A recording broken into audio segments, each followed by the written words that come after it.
Hey guys, what's going on? It's Eli, back with another review video, and yes, that's right, you read the title.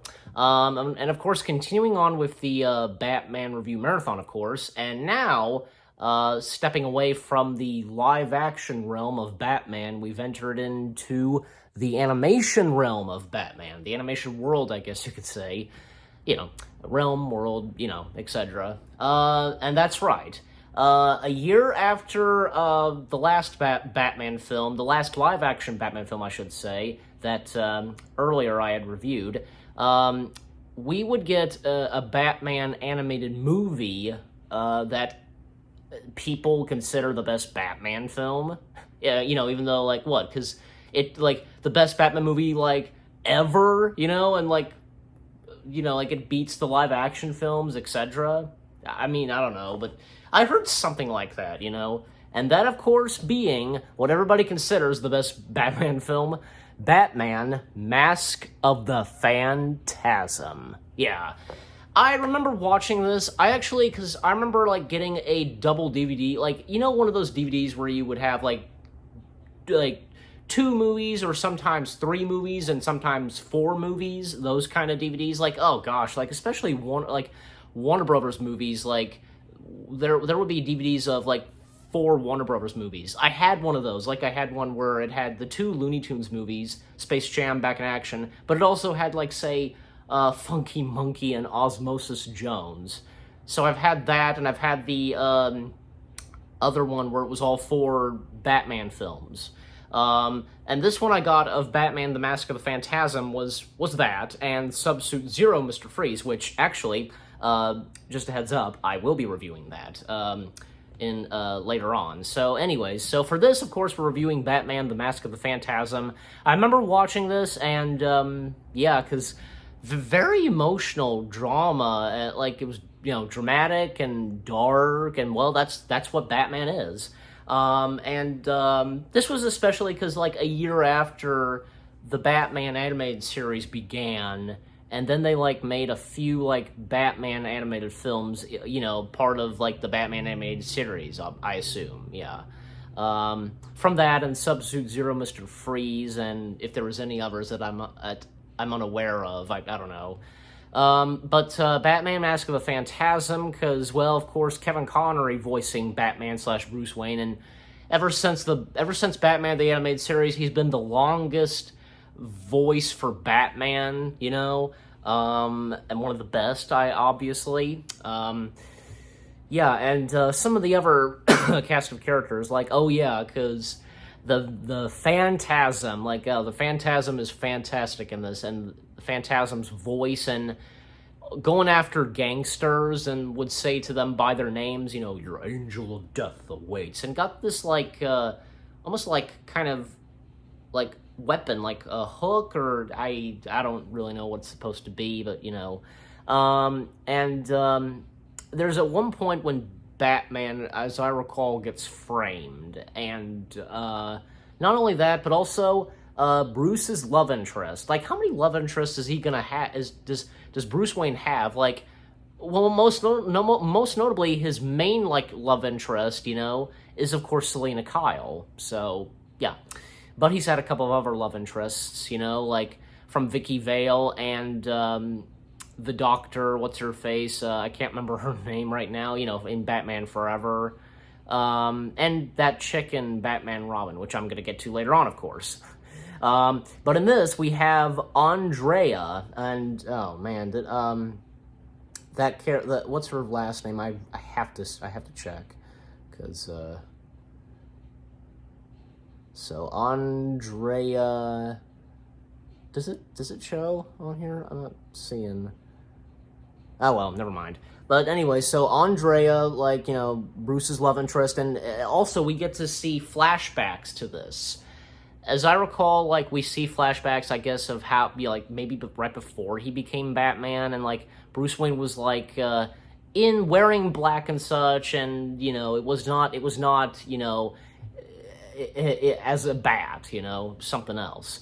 And, his romance with Andrea, And even when, like, say, there's that one, well, one of the first flashbacks I do remember where, Bruce visits his parents' grave, and even, like, I guess meets up with Andrea, where, like, she's, visiting her mom's grave and, like, talking to her mom. So, and even, like, say, where I remember, like, they go to, like, this Gotham, like, amusement park, like, they go on this attraction, and excuse me, the theme song, like, there's a theme song to it, like, welcome to the future, there's that. And yeah, even, like, say, when we were at that same gravesite a couple of times, even this one sequence where this one gangster, Buzz Bronski, voiced by John P. Ryan, where he's visiting,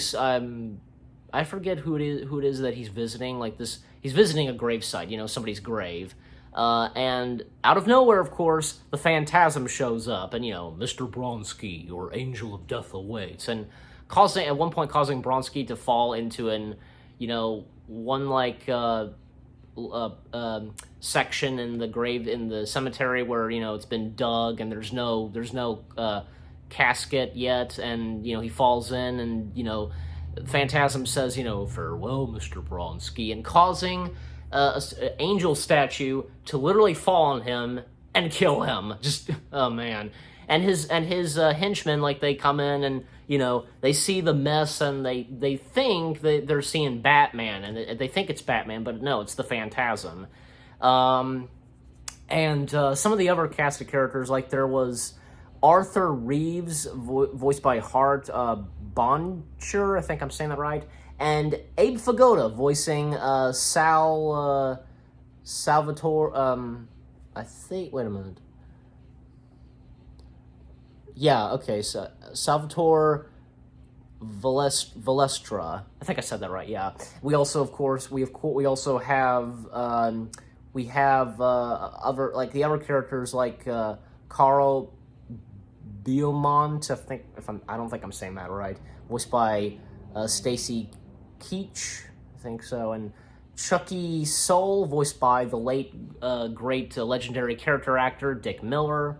And also, yeah. Oh, yeah, and also, because, like, that one guy, like, that, like, big fat guy, like, and who would, like, work alongside with Commissioner Gordon, but at times, like, kind of be a jerk, I guess, one of those, Harvey Bullock, and Harvey Bullock being voiced by, Harvey Bullock, okay, yeah, Robert, Costanzo.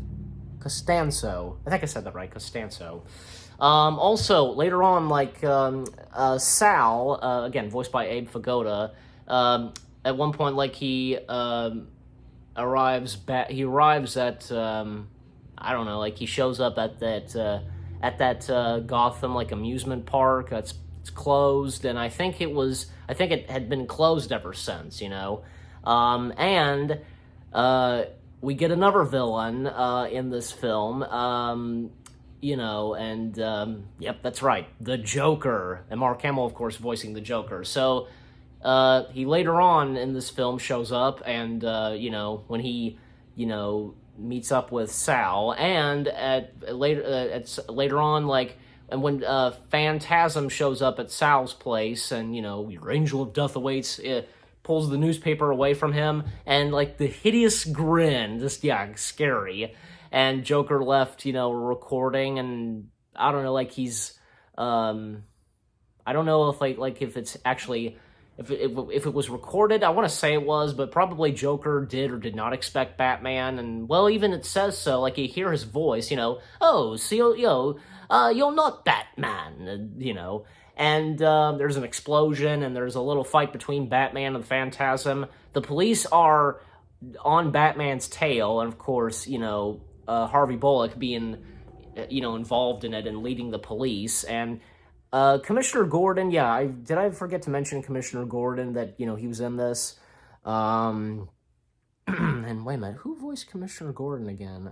Oh, yeah, James Gordon, yeah. Voiced by Bob Sattins, yeah. And also, forgot to mention Alfred Pennyworth, voiced by Ephraim Zimbalist Jr. I think I said that right, yeah.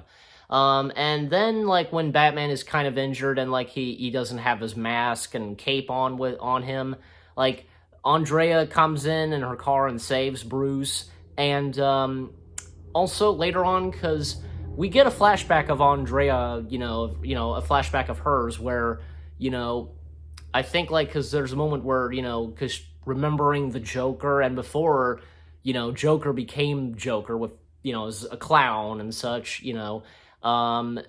basically, like, Joker was her father's murderer. He had killed Andrea's father, and that, oh gosh, in that flashback where she, after, like, from grocery shopping, and when, like, she sees Joker walk out through the front door, and, like, according to her, like, she says to him, but, he paid you, blah, blah, blah. She drops her grocery bags and, like, walks in and just, and Joker, like, picks up an apple and, like, cleans it off and eats it, and yet you hear that horrific scream from her when she finds her father dead. Wow.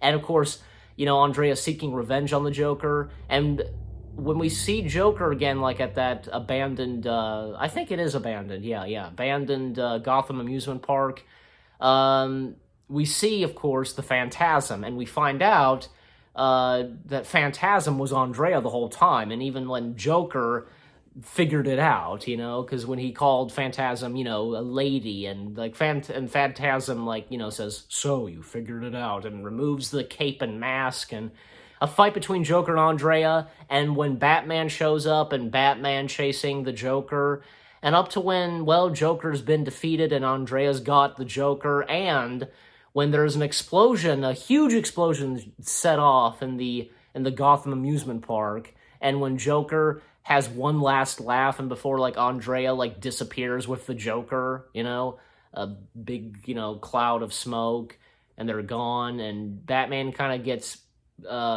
pulled, like, gets pulled away, like, in the water or something, and that's technically, like, I guess, the last time that Batman would see Andrea, or should I say Bruce Wayne. And, Andrea, like, she's on this cruise, and it's that moment where, because they just can't be together, because of their paths and stuff like that. I gotta say, Batman, the Mask of the Phantasm is it is a good animated Batman film, I will admit that, and I don't know, is this really considered the best Batman movie? And does it beats the live-action Batman films? I don't know, but, I mean, what about you guys? Have you seen this, and, like, what you thought of it, and what you thought of my review? Leave comments, and give this a like as always, and how do I rate this? Good question. Well, that's a bit toughy for me. I want to say, 8 out of 10. Why not? 8 out of 10 stars for Batman Mask of the Phantasm.